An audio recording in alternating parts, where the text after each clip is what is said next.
За амар мэнд яцгаана уу? Биелгээ подкаст 1-р дугаарт тавтай морилно. За биелгээ подкастыг хийх гэж их удаан бодож явсаа. Тэгээ бодож явсны эцэст өнөөдөр ингээд энэ үлээ эхлүүлж байна.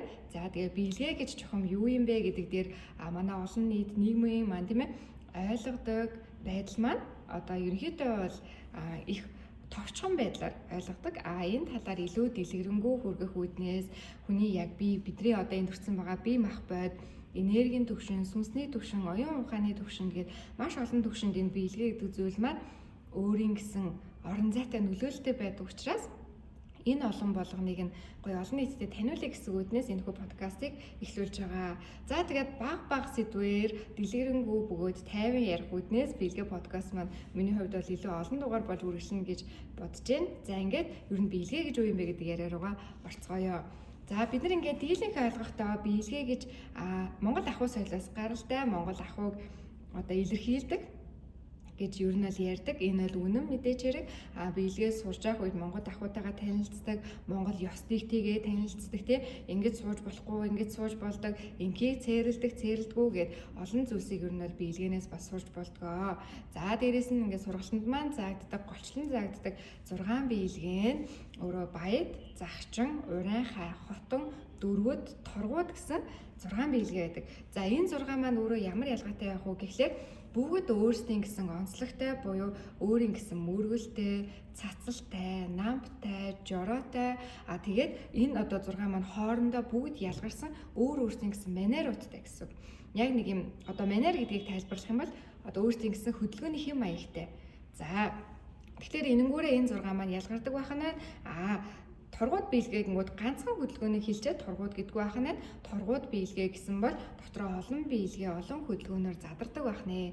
За энэ талаар бас ингээд хүмүүстэй товч мэдээлэл өгье гэж бодлоо. За хамгийн гол миний ярих гээд байгаа зүйл нь огторгуун биелгээ яг өөртөө судалгаагаар ямар биелгээг гаргаж ирж байгаа вэ гэхлээр ахуй соёлоосоо түлхүүтэй бид нар байгаль гэдэг зүйл рүүгээ судалдаг. Хүн яг юунаас биелгээг бодож олсон юм бол юунаас хамгийн анх биелсэн бол яг ямар мэдрэмжээс хамгийн анхны хоёр тишээгээ ингэж ганхах хөдөлгөөн, хамгийн анхны энэ мөрний цохилох, хамгийн анхны гарны энэ уясах хөдөлгөөнүүдтэй энэ бүхэн юунаас их үүдэлтэй юм бэ гэдгээс судалсан. За тэгэхээр энэ бол миний хувьд бол яг өдөө хүртэл судалж мэдээд нэг хөрсөн дүгнэлт маань юу вэ гэхлээр биелгээг биелжиж энэ биелгээний тайлаг гарах юм байна. Биелгээгүй хүн одоо бид нар одоо хэдийн Монгол ухаан, Монгол одоо одоо энэ заяагцсан зүйл гэдэг зүйл байгаа ч гэсэндээ биелэхэд тусам биелгээгээр өөрөө холбогддсон байна.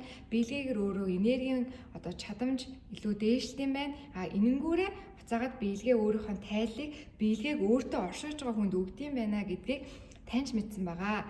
За тэгэхээр бидний өвөг дээдс гэж бодъё л да. За хамгийн одоо наад захны хүн болгоны мэддэг чи мэдээч хэрэг дэлхийд даяараа мэдж байгаа Чингис хаан гэж байгаа Чингис хааныг одоо аваад үзье. Чингис хааны үед байсан баатрууд, тэр үеийн хаттууд гэдэг бид нар ингээд зүгээр өвөг дээдс түүхээ бодонгууд хамгийн түрүүнд орж ирдэг мэдрэмж юу байдгүй гэхлээр бахархал, огшил, омогшил, сүр хүч байдаг тийм ээ. Яг үүнтэй ижилхэн бүр Чингис хаанаас өмнөх үеэс гээд бид бас судалгаагаа явуулдаг байхгүй.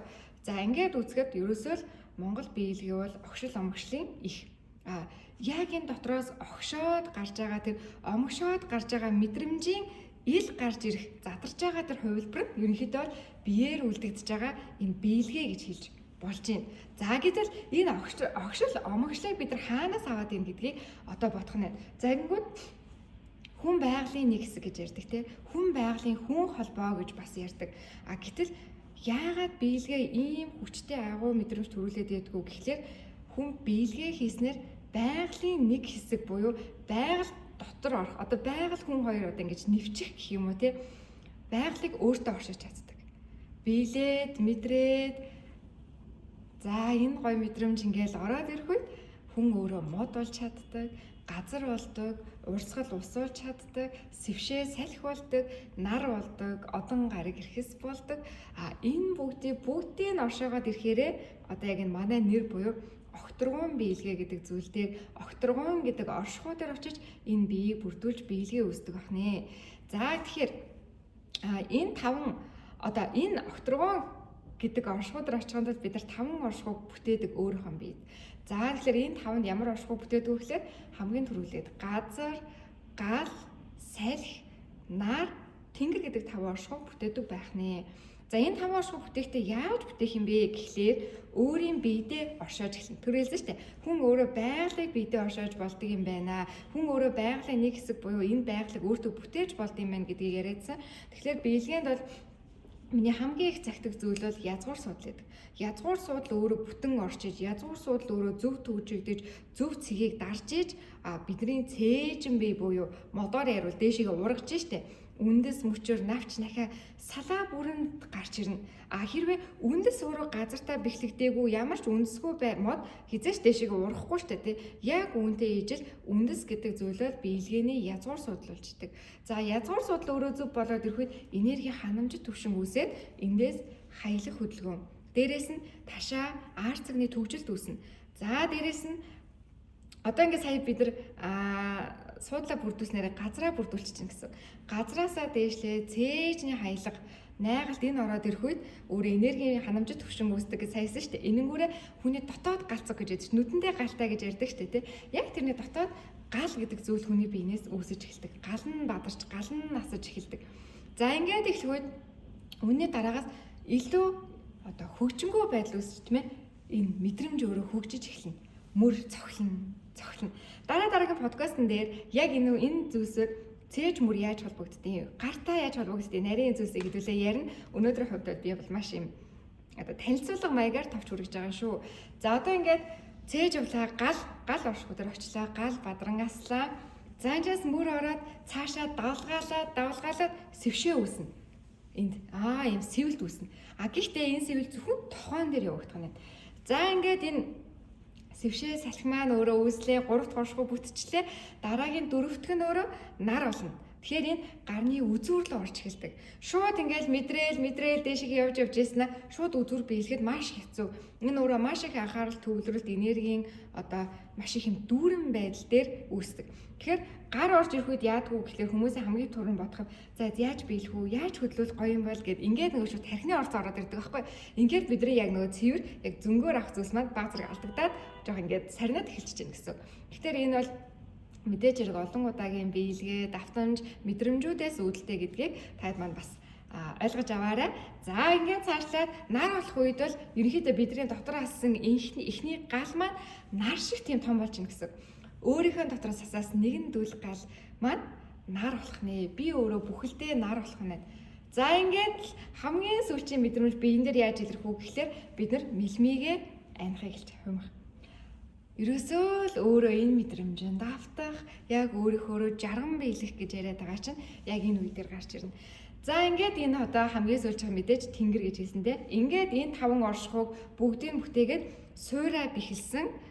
Дээд бүх оюун бодлоо чөлөөлсөн энэ мэдрэмж бүтэн оршоод ирэх үед эдэр маань бүгд нийлээд огторгон биелгээ болж байгаамаа. За тэгээд дээрэс нь манай бүжгүүдийг бас ерөнхийдөө ингээ манайхаас гарсан бүжгүүдийг анзаарах юм бол илүү юм хүнд цохилттай, даацтай тийм хэмнэлтэй байх гэдэг. Тэгээ энэ нь бол мэдээж хэрэг миний хувьд бол гаргаж ирэхийг одоо түлхүү зорж байгаа нэг зүйл маань буюу Монгол сүрх хүч, Монгол омогшил гэдэг зүйлийг ерөнхийдөө бол гаргаж ирэхийг маш их зорж байгаа юм. Тэгэхээр Монгол хүний дотор төрдөг ингээл огшоол ирдэг мэдрэмж яадаг шүү дээ. Ингээл цээжнээс шууд ингээл огшоол ирдэг. Тэр наним мэдрэмжийн сүр хүч бидний өвөг дээдс ямар их мундаг сүр хүчтэй байсан те. Гэтэл бид нар өвөг дээдс бидний өвөг дээдс юм байсан, ийм бархалтай ийм байсан гэдэг зүйлс яриад байгаа боловч одоо байна. Бид нар бүтээж ийн ингэж өвлөгдөж ирсэн гэдэг зүйлсийг түлхүү бид нар хайрцангуй ярьдаггүй. Харин бидэрт аав ээжээс өвлөж авсан тэр ген гэдэг зүйлсэн дотор энэ бидний яс цус гэдгийг бүтээгээд байгаа зүйл дотор маш том агуу мэдээлэлтэй Монгол гэдэг ген явж идэг. Бидний өвөг дээдс ямар сүр хүчтэй агуу байсан тэр бүх мэдрэмж ген, тэр бүх мэдээллүүд бидний яс цуснд байж идэг. Гол нь яг зүгээр одоогийн нийгэм цаг үе бидний амьдралын хэм маяг дээр энэ зүйлс маань гарч ирэх нөхцөл боломж, орон зай энэ зүйлс нь яг ингэж тэр үеих шиг таарахгүй байгаадаа өнөөдөр яг бидний яг энэ өв соёл буюу энэ гений мэдээлэл гэдэг зүйлсүүд миний хувьд төлхөө дарагдаад байгаа. Тийм болохоор энийг гаргаж ирч чадахгүй байгаа. Гэхдээ бас энийг сонсоод ингэж бодож иж магадгүй. Нэрэл тэр үеийн амьдрах орчин, одоо үеийн амьдрах орчин хоёр өөр юм чинь тэрийг гаргаад яах юм бэ те? Бид нар өнөөдөр морь биш те машин унаад явж гин. Монгол гэртээ биш байранд амьдарч гин. Энэ мэтчлийн ингээд хоёр яг энэ үеүүдийн ялгаан дээр маш их өөрчлөлт гарсан байгаа юм шиг энийг нэрээ сэргээх ямар шаардлагатай ингэж бас бодож иж магадгүй. Гэхдээ энэ бол маш чухал шаардлагатай. Яагаад гэвэл хүн өөрөө төлөвшнө гэдэг нь өөрөө биегээ олно гэж ярьдаг те. Биеэ олно, биегээ олно. Би яг хин юм бэ гэдгийг таньж мэднэ гэдэг чинь ерөөсөө бидний цаанаасаа энэ биеиндээ заяагдаж төрсэн зүйл гэдэг чинь хизээж өөрчлөлт засаж болохгүй зүйл ахгүй да. Тэгэхээр энэ биеиндээ заяагдаж төрсэн зүйлээ хүн өөрөө таньж мэдчихэж би ийм хүн юм байна. Энээс үүдээ цаашлаад би ийм зам төлөвтэй хүнтэй ингэж харьцах. Дээрэс нь хамгийн чухал зүйл нь би ийм чадвартай хүн юм байна гэдгээ олж мэдэж авдаг гэсэн. Тэгэхээр хүн өөрөө чадвараа тодорхойлно гэдэг нь энэ цаашлаад ажил мэргэжил амьдралдаа юу хийх ёстой юм, юу хийж бүтээх ёстой юм. Тэнцэнээсээ бид нар одоо юм сэтгэл ханамж, сүнсний ханамж гэдэг зүйлсийг хүртэл авна шүү дээ тий. Тэгэхээр бид нар ингээд ийм зүйл хийх тэгэхээр заяагдаа төрсэн хүн шүү гэд нэг хүн одоо би номин гэдэг хүн төрсэн байтал тэрийгэ хийж чадахгүй, тэрийгэ оолж чадахгүй яваад ах юм бол амьдралдаа айгүй стресстэй маш их гомдол тээдэг. Тэгээл нөгөө юу хийх гээд байгаагаа мэдгүй ингээд маш их бухимдуу тий ийм болно. Дээрээс нь одоо яах гэж би энэ орчлон хорвоод төрсөн тий. Тэрнийхээ хэргийг гаргаж чадахгүй байвал бас ингээл хэцүү шүү дээ тий. Тэгэхээр энэ бүхнийгээ олно гэдэг чинь өөрөө одоо түрүүний ярьсан бие сэтгэл оюун гэдэг зүйлсийн блокуудын хүртэл тайлаад эхэлдэг. Бие сэтгэл оюун 3 дээр зангираа үүссэн байдаг.